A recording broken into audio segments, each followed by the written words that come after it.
l'émission Parole de Femme. Nous sommes déjà vendredi et le vendredi, nous disons... Joyeux vendredi. Oui. Bien, ma chère Cécile. En retard. Joyeux vendredi à vous toutes qui nous suivez. Un vendredi de puissance. Parce que, Pasteur Sissi, tu es avec nous depuis le début de la semaine. Du coup, on va faire un petit rappel. Tu viens d'Ottawa. Tu as une église avec ton mari, le docteur Michaud. Et c'est l'église Sénat que vous avez depuis 6 ans. C'est bien ça. Merci. Ouais, j'ai une petite j'ai un petit coup de chaud. La belle est en train de se surpasser. Voilà, l'église Sénat, Centre évangélique Nouvelle Alliance à Ottawa. Et donc, voilà, tu sers avec ton mari, tu as 3 enfants, c'est oui. ça.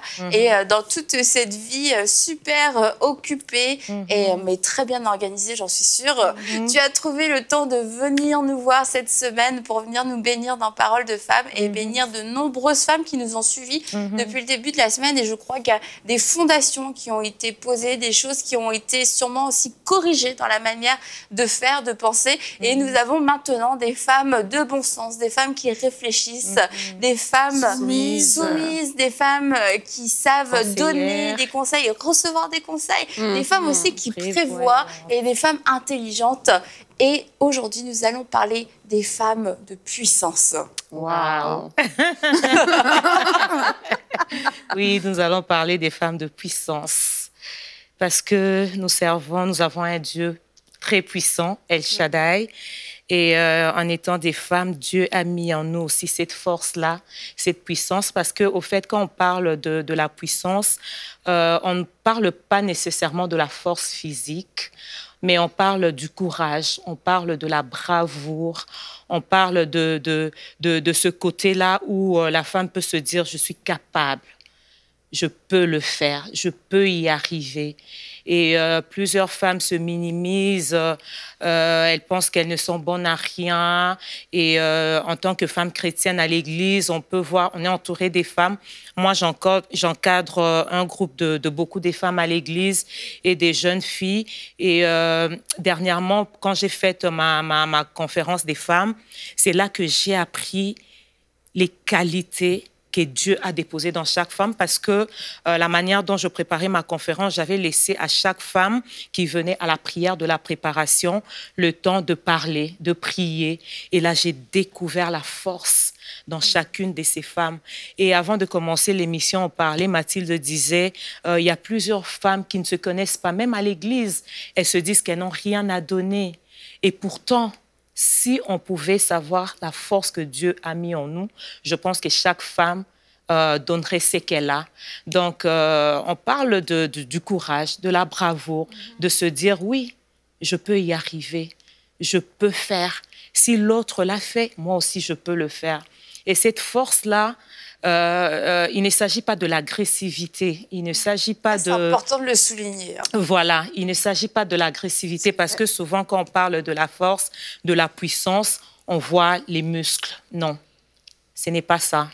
Il ne s'agit pas non plus de mater les autres, d'essayer de dominer. Ce n'est pas la domination, mais c'est une force que Dieu nous donne pour pouvoir entrer dans son plan et accomplir la mission pour laquelle il nous a appelés sur cette terre. Et pendant que je parle de la puissance et que je préparais cette émission, Dieu m'a parlé d'une femme dans la Bible, Séphora. C'est bizarre parce que Séphora, c'est une étrangère, au fait, la femme de Moïse. Mais Dieu m'a dit, regarde Séphora, une femme très forte, une femme très puissante. Parce que Dieu avait donné aux enfants d'Israël, il avait fait alliance avec eux concernant la circoncision. Et Dieu avait dit que tous les enfants mâles seront circoncis. Et là, on voit Moïse qui a quitté l'Égypte, qui est allé se cacher dans le pays de Madian. Et un jour, Dieu lui dit, non, tu dois retourner en Égypte parce que tu dois aller sauver ton peuple. Et Moïse, qui a un garçon, prend la route avec sa femme. Et c'est en cours de route que Dieu veut le tuer. Pourquoi? Parce qu'il n'a pas circoncis l'enfant. Il n'a pas circoncis le garçon.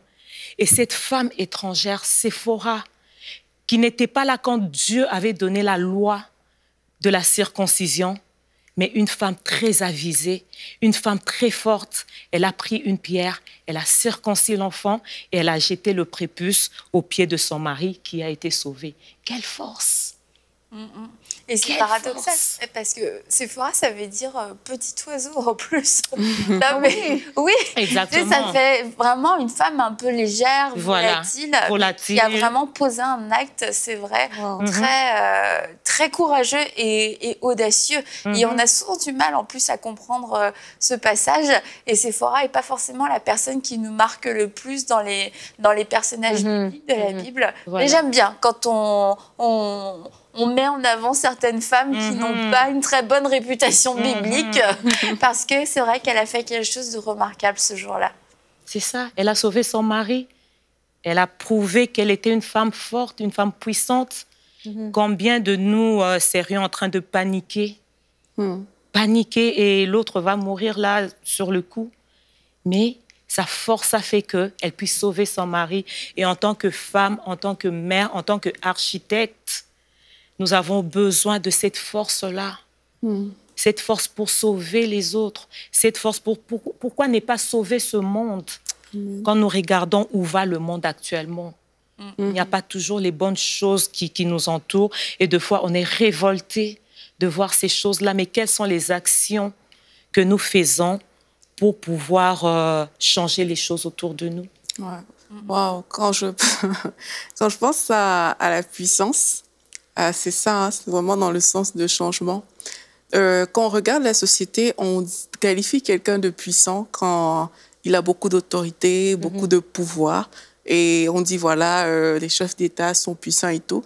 Mais quand on va chercher plus loin, on se rend compte que c'est même les mêmes personnes qui sont influentes et puissantes.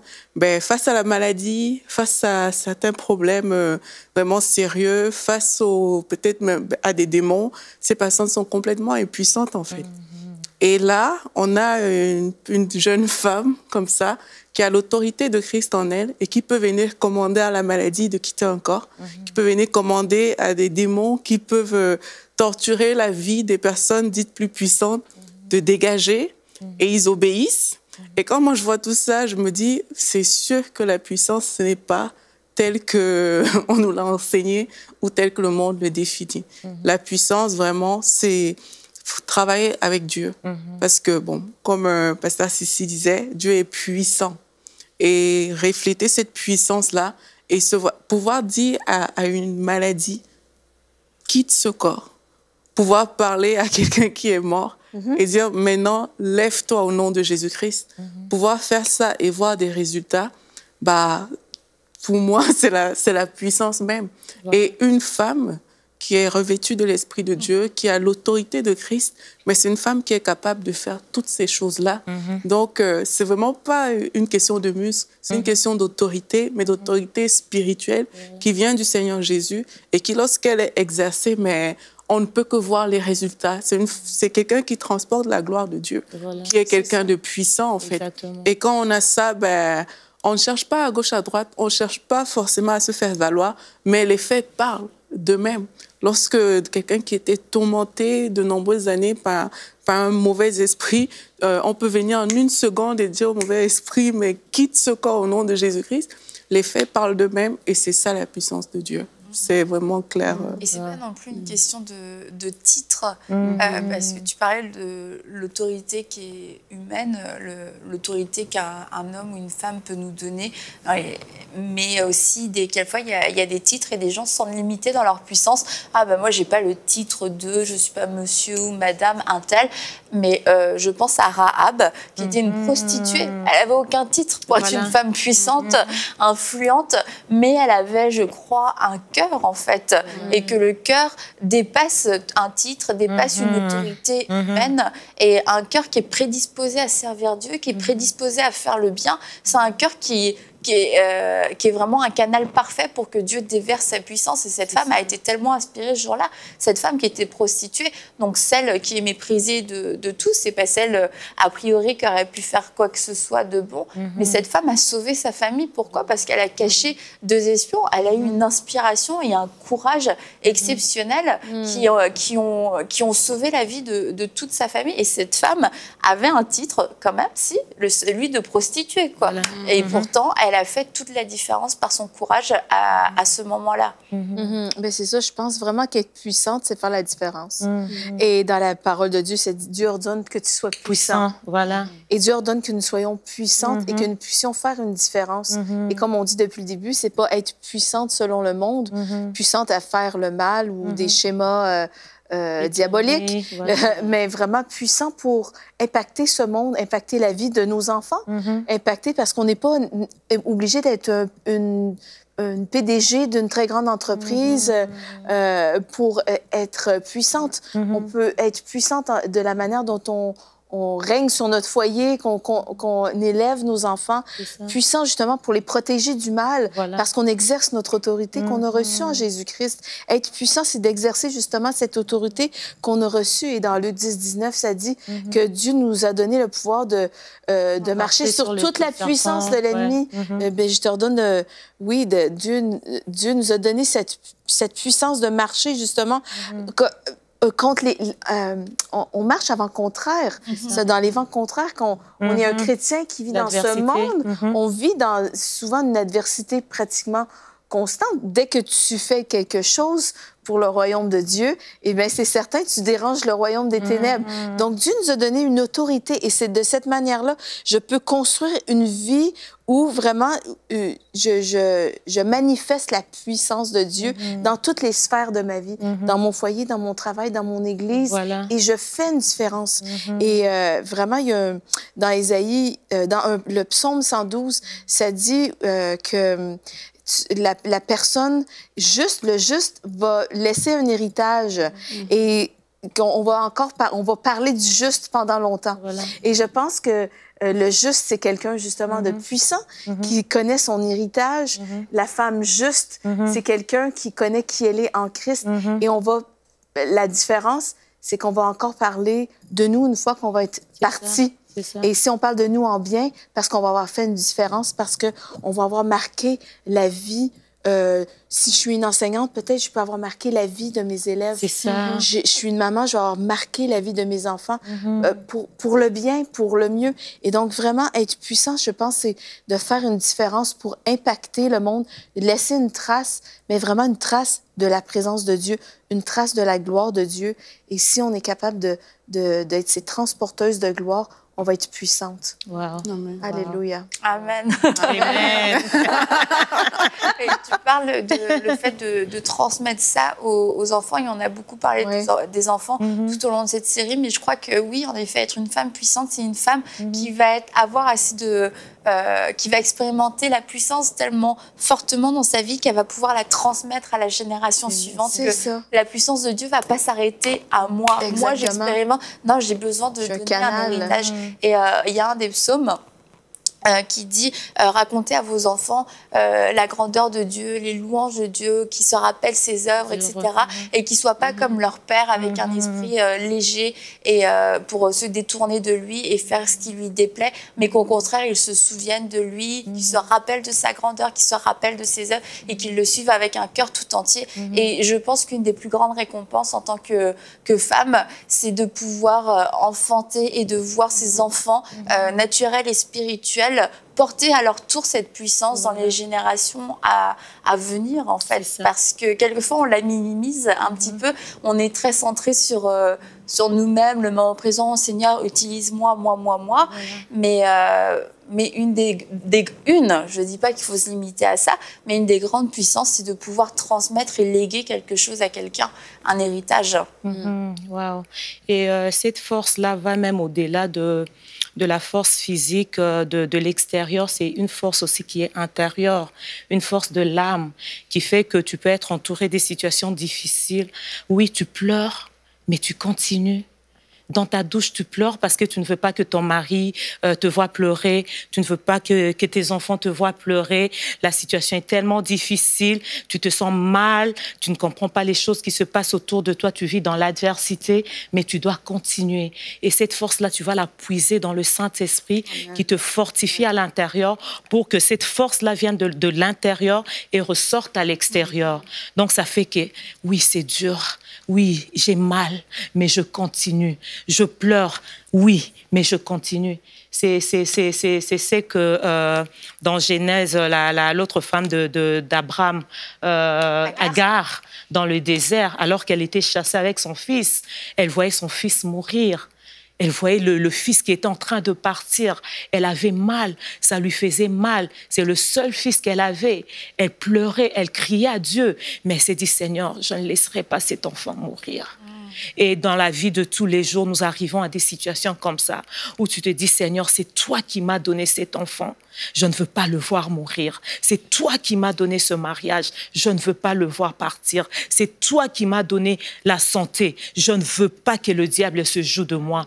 Et là, c'est dur, c'est difficile, mais tu continues. Malade, tu es couché, mais tu continues à prier. Tu dis, je n'abandonne pas, je vais continuer. Le peu de force qui te reste encore à l'intérieur, tu t'es dit non, les choses vont changer. Et c'est se dire que, on l'a déjà dit, mais j'aimerais qu'on revienne sur ça, qu'on n'est pas puissante par nos propres forces, par nos muscles. Mais Aurélie, puisque tu en as déjà parlé au cours des émissions, c'est de réaliser que c'est vraiment Dieu en nous qui agit, en fait, par sa puissance. Oui, exactement. En fait, quand on a accepté le Seigneur Jésus-Christ, on a reçu une autorité avec ça. Et le Saint-Esprit est en nous. Et qu'on réalise vraiment que le Saint-Esprit, c'est un esprit de force. C'est l'esprit de force, c'est l'esprit de puissance. Mais ça veut dire que nous-mêmes, par nos réactions et par notre façon de penser, dans nos choix, dans nos attitudes, on doit se voir comme puissant. C'est pour ça que, comme Mathilde disait, ton Dieu ordonne que tu sois puissant. Parce qu'en fait, ton Dieu est en toi et ton Dieu est puissant. Donc, toi aussi, de fait, tu es puissant. Mais malheureusement, vraiment, le monde a réussi parfois à teinter cette image-là pour laisser croire que, OK, ben, les chrétiens sont faibles et tout. Mais si on prend conscience vraiment que l'Esprit de Dieu qui est en nous est un esprit de puissance, ça change tout. Voilà. Le Saint-Esprit veut agir. Ça, c'est quelque chose qu'on doit comprendre aussi. C'est que le Saint-Esprit est là et il veut agir. Et il ne veut pas agir juste au travers de mon voisin d'à côté. Il veut agir au travers de ma vie. Et c'est laisser le Saint-Esprit s'exprimer au travers de nous, dans sa force, dans sa puissance. Il y a des personnes... Le Saint-Esprit veut vous utiliser pour guérir des personnes qui sont à côté de vous. Mais dans l'esprit, c'est comme, ah non, il faut qu'on aille chez telle personne qui va prier. Pourtant, tu es là. Tu es la personne que le Saint-Esprit veut utiliser pour ça. Il y a des personnes, comme on a dit, qui sont utilisées dans leur foyer. Mais le Saint-Esprit est toujours prêt à agir à tous les niveaux. Mais c'est vraiment à nous de le comprendre et de se dire, Saint-Esprit, tu es la force, tu es la puissance, tu es la sagesse. Agis au travers de ma vie. Je veux que tu te serves de moi. Agis au travers de ma vie. Et que cette vie ait un impact. Parce que Dieu se sert de nous pour un impact pour les générations futures, pour laisser une marque, pour que les choses changent. Et c'est avec sa force et avec sa puissance que le Saint-Esprit agit. Mais nous, on doit se positionner comme des instruments dont le Saint-Esprit peut se servir pour agir et ne pas regarder à l'autre, mais à chacun de nous. Dieu veut se servir de chacun de nous, là où Dieu nous a placés, peu importe le contexte, peu importe si on a tout ce qu'on a ou si on n'a pas assez, peu importe, Dieu veut se servir de nous. Quand on a accepté le Seigneur, on a le Saint-Esprit et il veut agir. Il faut qu'on laisse le Saint-Esprit agir. C'est lui l'esprit de force, c'est lui l'esprit de puissance. Donc on est toutes qualifiées finalement pour être des femmes puissantes. Et comme je voulais parler aussi, la puissance qu'on reçoit avec le baptême du Saint-Esprit, car le Saint-Esprit vient sur nous parce qu'il y a des femmes, elles se disent, bah, moi j'ai tout essayé, j'ai tout fait, mais là, mes prières deviennent creuses, sèches, je ne sais plus quoi demander, comment le demander, mais il y a une puissance qui vient directement du Saint-Esprit. Et je pense que des femmes, elles cherchent cette puissance partout. Elles ont tout essayé, mais elles n'ont pas reçu ce baptême du Saint-Esprit, un baptême de feu, un baptême de puissance qui vient tout changer dans leur vie. C'est tellement important. C'est tellement important. C'est ça. Tellement, tellement. Voilà. Parce c'est comme si nous ne comprenions pas la puissance qui vient en nous avec le baptême du Saint-Esprit. On minimise ça. Et pourtant, la Bible dit que nous n'avons pas reçu un esprit de timidité, mais un esprit de force qui nous pousse à crier « Abba, Père ». Donc, il est notre Père. Il peut tout nous donner. Puisqu'il nous a donné cette puissance-là, alors nous devons saisir cela et marcher dans cette optique. Ben, je pense qu'on pourrait en fait prier pour les femmes, pour ces femmes-là, pour qu'elles soient baptisées du Saint-Esprit. Pasteur Sissi, si tu peux prier. Puis aussi, Aurélie, quand tu parlais, je pense qu'il y a des femmes, elles ont besoin qu'il y ait des écailles qui tombent pour comprendre qu'elles ne font qu'un avec Dieu et qu'elles n'ont pas besoin d'aller chercher à l'extérieur d'elles-mêmes, qu'elles ont tout en elles et qu'il y a vraiment qu'un esprit de révélation puisse leur révéler pleinement qui elles sont en Jésus-Christ. Mais Pasteur Sissi, est-ce qu'on peut prier maintenant pour les femmes qui voudraient recevoir le baptême du Saint-Esprit? Oui, avec plaisir. Donc, nous allons prier. Si tu es là et que tu nous suis, je prie vraiment que cette prière arrive là où tu es, que tu crois dans ton cœur que c'est un miracle qui se fait. Ce n'est pas de la magie, c'est un miracle. Recevoir Christ dans sa vie, recevoir le Saint-Esprit. Tu n'as même pas besoin de réfléchir là-dedans. Je te demande seulement de croire afin que cette prière puisse réellement t'apporter du bien, te faire du bien. Et je vais prier, Éternel Dieu Tout-Puissant, je bénis ton Saint-Nom, je te rends des actions de grâce pour toutes les femmes qui nous suivent, pour toutes les femmes qui nous regardent, quel que soit l'endroit où elles sont, quelles que soient les situations qu'elles traversent, quel que soit leur passé, Seigneur, quel que soit ce qu'elles vivent en ce moment. Je prie, Seigneur, que tu puisses les toucher maintenant. Je prie, ô Dieu Tout-Puissant, que la puissance qui est dans le Saint-Esprit aille maintenant impacter la vie d'une femme qui est en train de nous suivre, aille toucher la vie même des hommes, parce que je sais que Yahweh, il n'y a pas que des hommes que des femmes qui nous suivent, il y a aussi des hommes. Que Seigneur, ta puissance aille les toucher là où ils sont et que leur vie soit impactée. Je prie réellement, Seigneur, que le miracle de la nouvelle naissance puisse se faire dans leur vie, qu'elles reçoivent la puissance du Saint-Esprit et qu'elles deviennent puissantes. Comme nous l'avons dit, Seigneur, ta parole nous recommande d'être puissants. Tu veux que nous soyons des hommes et des femmes puissantes, Seigneur, afin de changer ce monde, afin de transformer, Seigneur Yahweh, ce monde. Alors je prie, Seigneur, pour toutes ces femmes qui nous suivent, pour toutes ces femmes qui nous regardent, pour tous ces hommes qui sont branchés, Seigneur, que tu puisses les toucher et que le Saint-Esprit accomplisse son œuvre dans leur vie. La Bible dit, tu es celui qui change le désert en Éden. Quel que soit le désert de leur vie, Seigneur, maintenant que le Saint-Esprit les arrose, que le Saint-Esprit les impacte afin de transformer, Seigneur, leur désert en Éden, Seigneur, qu'ils puissent palper ton amour, qu'ils puissent palper à ta fidélité, Seigneur, et que leur vie ne soit plus les mêmes. C'est dans le nom merveilleux de notre Seigneur Jésus-Christ que nous avons prié et nous disons Amen. En fait, il y a une pensée comme ça qui me venait, c'est que c'est pour encourager des personnes, c'est que Dieu ne peut pas nous demander de faire quelque chose qu'il n'a pas déjà mis en nous, en fait. Dieu ne peut pas ordonner à des femmes d'être puissantes si il n'a pas déjà disposé cette puissance-là en elles. Et vraiment, c'est pour encourager des personnes qui se sentent faibles.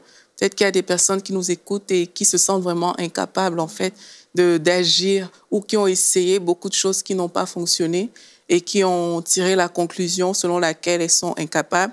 C'est que vraiment, Dieu ne peut pas nous demander d'être puissant s'il n'a pas déjà disposé tout ce qu'il faut pour qu'on manifeste cette puissance-là.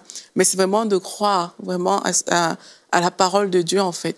Que si Dieu a dit, j'ordonne que vous soyez puissants, mais c'est parce qu'il sait que les gens qui nous écoutent, que les femmes qui nous suivent aujourd'hui ont cette capacité d'être puissantes. C'est en elles, en fait. Quand on a reçu le Saint-Esprit, on a reçu cette puissance de Dieu. Et maintenant, n'ayons plus peur de faire les choses. C'est Dieu qui l'a dit, c'est Dieu qui crée le résultat. Le résultat ne vient pas de nous, le résultat vient de Dieu. Et une fois qu'on va s'engager sur le chemin juste de l'obéissance à Dieu, il y a des personnes que Dieu leur a demandé de faire des choses, d'obéir. Dieu a demandé de prier pour quelqu'un. Dieu a demandé de faire quelque chose. Mais c'est dans le chemin de l'obéissance qu'on voit aussi la puissance de Dieu se manifester pleinement. C'est parce qu'on choisit d'obéir à Dieu, c'est parce qu'on choisit de croire à sa parole qu'on voit la chose arriver. Donc, ne nous limitons vraiment pas, mais obéissons simplement. On ne sait pas forcément comment les choses vont se faire. On n'a pas besoin de les prédire, mais ce qui est sûr, c'est que quand Dieu parle, il a aussi prévu l'action qui vient avec, et c'est à nous d'obéir. Amen. Du coup, tu pries? OK. OK. Merci Seigneur pour ta parole. Te bénissons, Père, parce que toi, vraiment, tu as préparé de grands plans et de grands projets pour la vie de toutes ces personnes qui nous écoutent, pour nos vies, Seigneur. Tu as disposé toutes choses bonnes. Et je déclare aujourd'hui, Père éternel, que toutes les personnes qui sont en train d'écouter aujourd'hui sont revêtues de ta puissance. Elles sont revêtues de ta gloire pour accomplir l'œuvre à laquelle tu les as appelées, Seigneur.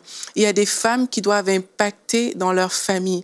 Il y a même des hommes qui nous suivent, Seigneur, qui doivent accomplir de grands exploits avec toi. Alors, au nom de Jésus, je viens relâcher ces exploits maintenant. Je viens relâcher cette puissance par l'autorité de Jésus-Christ. Et je déclare que tous les plans et tous les projets que Dieu a conçus avant la fondation du monde sur toutes ces vies arrivent à leur accomplissement dans le puissant nom de Jésus-Christ.